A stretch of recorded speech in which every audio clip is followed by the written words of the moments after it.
Hello, I welcome you all to session number 5 of chapter 4 Atoms and Molecules. We will be discussing the remaining questions of end of the chapter exercise, chapter 4.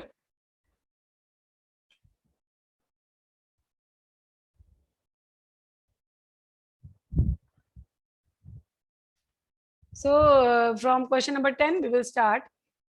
कि वो कहता है कि bromine atom is available in the form of say two isotopes which have got atomic mass numbers 79 and 81 and atomic number of 35 and are existing in the ratio of, ये दो ratio दे रखे हैं 49.7% and 50.3%. तो आपको याद होगा जब हमने आइसोटोप्स डिस्कस किए थे मैंने बताया था कि नॉर्मल एटम का एटॉमिक मास तो हमें पता है that is equal to number of protons and number of neutrons. लेकिन अब जो जहाँ पर एक ही एटम आइसोटोप की फॉर्म में अवेलेबल है वहां पर मास कैसे निकालेंगे. तो वहां पर हमने समझा था कि जिस रेशो में वो पाए जाते हैं नेचर में उस रेशो को भी इस्तेमाल करेंगे और उसको मल्टीप्लाई करेंगे उनके मासेस से और उसको प्लस करके एवरेज मास एटॉमिक मास निकलेगा. ठीक है, तो इसके लिए फॉर्मूला आप देख रहे हैं. Average atomic mass bromine atom का हम कैसे निकाल सकते हैं. जो परसेंटेज ले लेंगे पहले मल्टीप्लाइड बाय मास ऑफ, इसको आप चाहे ब्रैकेट में डाल दें,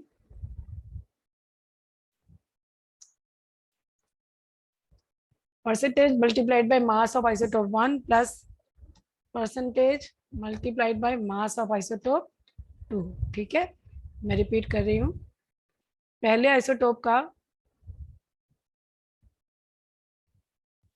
परसेंटेज और मास मल्टीप्लाई हो गए प्लस दूसरे आइसोटोप का परसेंटेज और मास, फिर जो आंसर आएगा वो एटॉमिक मास यूनिट्स में आप रिपोर्ट कर दें. अगला प्रश्न कहता है कि अगर Z 3 है, एटॉमिक नंबर किसी एलिमेंट का 3 है तो उसकी वैलेंसी निकालो और एलिमेंट का नाम भी बताओ. ठीक है, तो हमें वैलेंसी बताने के लिए हमें इलेक्ट्रॉन डिस्ट्रीब्यूशन देनी पड़ती है. आपको पता ही है कि इलेक्ट्रॉन्स कैसे बटे हुए हैं एटम के डिफरेंट स्पेशल ऑर्बिट्स के अंदर.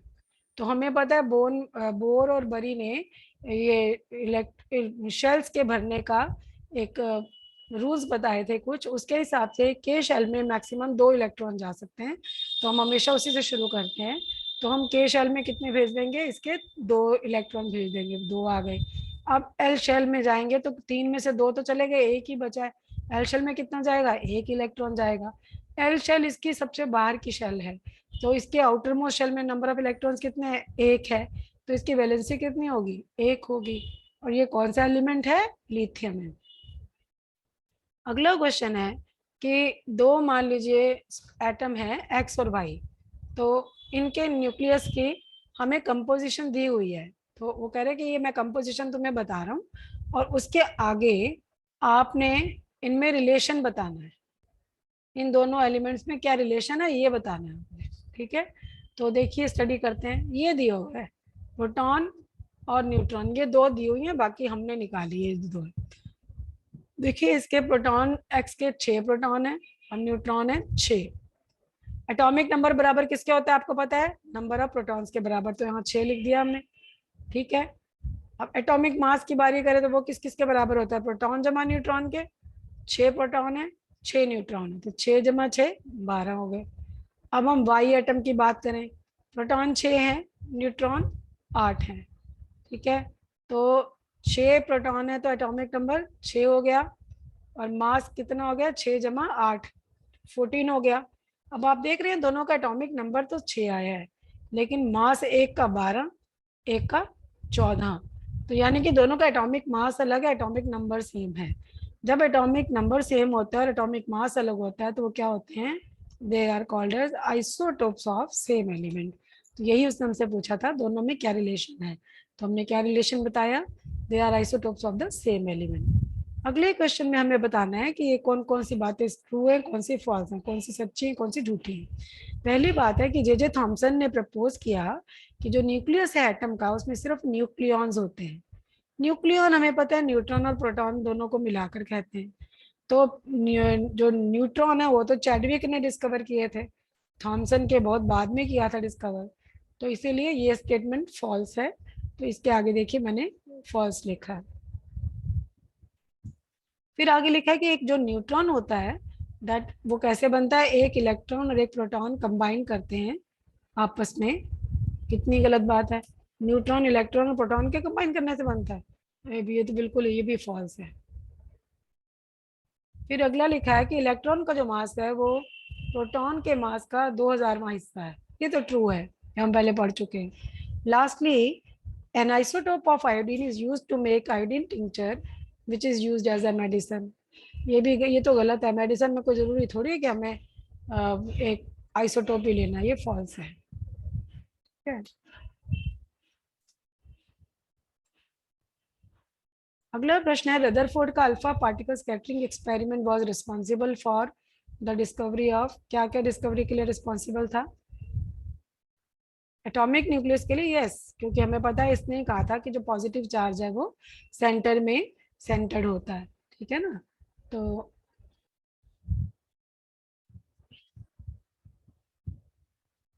इसी को हमने हाईलाइट कर दिया।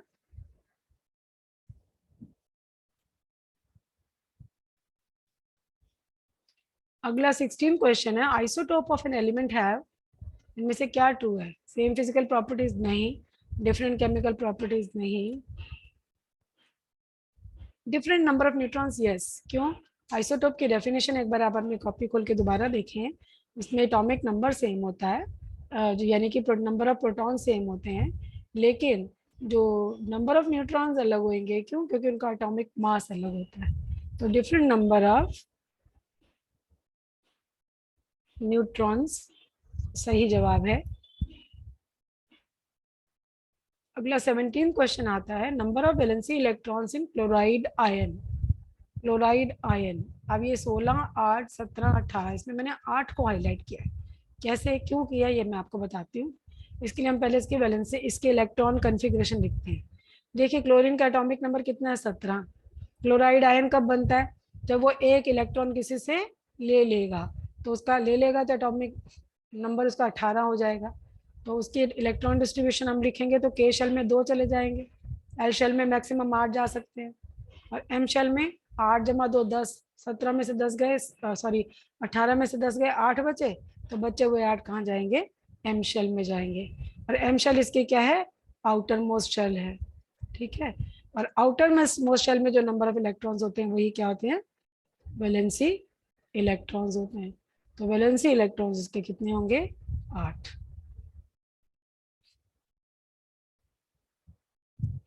फिर 18वां क्वेश्चन है कि नीचे जो दी गए उनमें से कौन सी करेक्ट इलेक्ट्रॉनिक कन्फिग्रेशन है सोडियम की?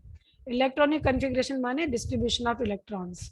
इसके लिए भी वैसे मैंने 2 8 1 को किया है, कैसे किया है पहले लिखेंगे। एटॉमिक नंबर सोडियम का कितना है? 11। इलेक्ट्रॉनिक कन्फिग्रेशन लिखते हैं। के शेल में कितने मैक्सिमम जा सकते हैं? 2, 2 भेज दिए। एल में कितने जा सकते हैं? 8, 8 भेज दिए। कितने हो गए? 2 जमा 8 10 हो गए। कितने बचे? 1। तो एम शेल में कितने जाएंगे? 11 माइनस 10 बराबर 1, 1 है, यानी एम शेल में 1 है, तो मैंने जो हाईलाइट किया 2 8 1, ये राइट कन्फिग्रेशन है, ठीक है, as per burberry method of filling. अब लास्ट क्वेश्चन आपका आता है कंप्लीट द टेबल। टेबल में कुछ कुछ डेटा दिया हुआ है, तो फिर बाकी आपको खुद निकाल के भरना है, ठीक है। तो पहले हम ये देखेंगे, सबसे पहले देखिए पहले एलिमेंट के लिए एटॉमिक नंबर दिया हुआ है और न्यूट्रॉन दिए हुए हैं और इलेक्ट्रॉन दिए हुए हैं, ठीक है। हमें पता है जो एटॉमिक नंबर वही होता है जो नंबर ऑफ प्रोटॉन्स होते हैं, और नंबर ऑफ इलेक्ट्रॉन्स भी वही होता है जो एटॉमिक नंबर होता है। अब बच गया मास नंबर। मास नंबर क्या होता है? न्यूट्रॉन्स जमा प्रोटॉन्स। तो न्यूट्रॉन्स कितने हैं? 10 हैं, ठीक है। और प्रोटॉन कितने? प्रोटॉन्स हमने, अच्छा प्रोटॉन हमने निकालने हैं। न्यूट्रॉन्स 10 हैं, प्रोटॉन हमने निकालने हैं, ठीक है। तो अब मास नंबर हमें दोबारा करते हैं। इसका एटॉमिक नंबर इसका 9 दिया है, न्यूट्रॉन 10 दिए हैं, इलेक्ट्रॉन 9 दिए, ठीक है। तो एटॉमिक नंबर से इलेक्ट्रॉन होते हैं, ये तो चलो हो गया, सॉरी प्रोटॉन होते हैं, तो एटॉमिक नंबर से हमने यहाँ पर लिख दिया 9, ये कॉलम भी भर गया। अब बच गया ये कॉलम, तो मेरे पास प्रोटॉन है 9, न्यूट्रॉन है 10।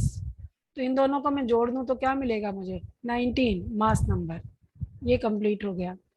दूसरे एटम के लिए एटॉमिक नंबर दिया है और मास नंबर दिया है, बाकी सब हमने भरना है। तो एटॉमिक नंबर क्या होता है? नंबर ऑफ प्रोटॉन्स होता है। यहाँ 16 है तो मैंने यहाँ 16 भर दिया। इसी तरह से नंबर ऑफ इलेक्ट्रॉन्स बराबर एटॉमिक नंबर क्या होता है? यहाँ भी मैंने 16 भर दिया। अब मेरे पास सारे आ गए, बस मुझे यही निकालना है, नंबर ऑफ न्यूट्रॉन्स। अब नंबर ऑफ न्यूट्रॉन में कैसे निकाल सकती हूँ? एटॉमिक मास बराबर होता है न्यूट्रॉन जमा प्रोटॉन के। तो प्रोटॉन मेरे पास है, मास नंबर है, न्यूट्रॉन निकालने तो मैं एटॉमिक मास नंबर में से नंबर ऑफ प्रोटॉन माइनस कर देती हूँ। 32 माइनस 16 तो मेरे पास 16 आ गया। अब तीसरे एटम के पास चलती हूँ। इसका मास नंबर दिया है 24, नंबर ऑफ प्रोटॉन्स दिए हैं 12। अब नंबर ऑफ प्रोटॉन्स 12 तो इसका एटॉमिक नंबर कितना हो जाएगा? 12 हो जाएगा। एटॉमिक नंबर 12 हो गया तो नंबर ऑफ इलेक्ट्रॉन कितने हो जाएंगे? ये भी 12 हो जाएंगे। तो निकालना क्या रह गया? Number of neutron. तो ये कैसे निकालूंगी? एटॉमिक मास में से किसको माइनस कर दूंगी? नंबर ऑफ प्रोटॉन्स को। तो 24 माइनस 12 बराबर 12। अगला केस देखें। मास नंबर तो 2 है, प्रोटॉन्स 1 है। अगर प्रोटॉन्स 1 है तो एटॉमिक नंबर भी 1 हो जाएगा। एटॉमिक नंबर 1 है तो इलेक्ट्रॉन भी 1 हो जाएंगे। तो नंबर ऑफ न्यूट्रॉन कैसे निकालने? जैसे हमने ऊपर निकाले, मास माइनस प्रोटॉन्स बराबर 1 आ गया। लास्ट एलिमेंट देखें, इसका मास नंबर 1 है, न्यूट्रॉन्स 0, प्रोटॉन्स 1 है और इलेक्ट्रॉन्स 0 है?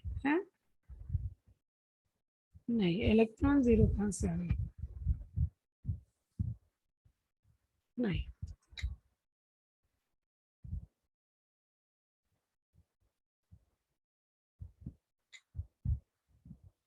तो इसका मास नंबर 1 है, इसका मतलब प्रोटॉन्स 1 है, बिल्कुल मैच कर रहा है। इसके न्यूट्रॉन्स 0 हैं तो 1 प्लस 0 बराबर है एटॉमिक मास 1, ये भी ठीक है। और एटॉमिक नंबर 1 है, नंबर ऑफ इलेक्ट्रॉन्स 1 है, दोनों मैच कर रहे हैं। अब ये देखें ऐसे कौन से, तो देखिए जो 1 वाला तो ये हाइड्रोजन है, सॉरी, हाँ, नहीं,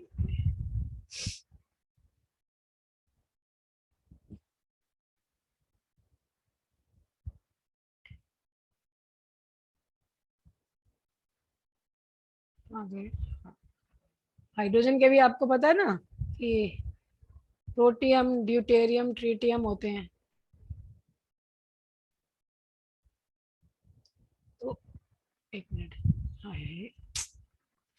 क्यों जा रहा है? जहाँ पर मास नंबर 2 है वहाँ पर वो ड्यूटेरियम है, जहाँ पर मास नंबर 1 है वहाँ पर वो प्रोटियम है। ठीक है। So with that we finish the end of chapter exercise. All the questions, I'm sure concepts of all the solutions are clear to you. If you have any questions, you can always ask me. So I'll stop the session here only till we meet in the next session. All the best.